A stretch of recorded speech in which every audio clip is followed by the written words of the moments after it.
الحمدللہ رب العالمین والصلاة والسلام علی سید الانبیاء والمرسلین اما بعد فاعوذ باللہ من الشیطان الرجیم بسم اللہ الرحمن الرحیم فی زمانہ عوام جو اپنے حکمرانوں سے پریشان نظر آتی ہیں کہ جو اپنے رعایا کا خیال نہیں رکھتے، لیکن آج ہم ایک ایسے لیڈر کے بارے میں جانیں گے کہ جنہوں نے اپنے رعایا کے خیال رکھنے کے حوالے سے مثالیں قائم کر دی۔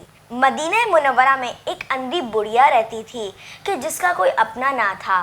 حضرت عمر فاروق رضی اللہ تعالیٰ عنہ اس کے گھر روز آتے اور اس کے گھر میں پہلے پانی بھرتے اور اس کے گھر کا سارا کام کر دیا کرتے۔ ایک رات جب آپ آئے تو آپ نے دیکھا کہ آپ سے پہلے کوئی اور اس کا کام کر کے جا چکا ہے۔ دوسرے دن بھی ایسا ہی ہوا۔ اس کے بعد آپ روز آیا کرتے لیکن آپ دیکھتے کہ سارا کام تو کوئی اور کر چکا ہے۔ ایک رات آپ جلدی آئے اور انتظار کرنے لگے کہ اصل میں یہ ہے تو ہے کون۔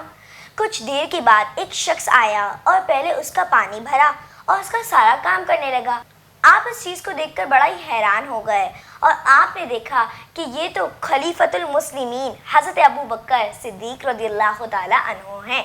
ہمیں اس واقعے سے یہ معلوم ہوا کہ بہترین لیڈر وہ ہوتا ہے کہ جو اپنے رعایا میں سب کا خیال رکھے، چاہے وہ امیر ہو یا غریب۔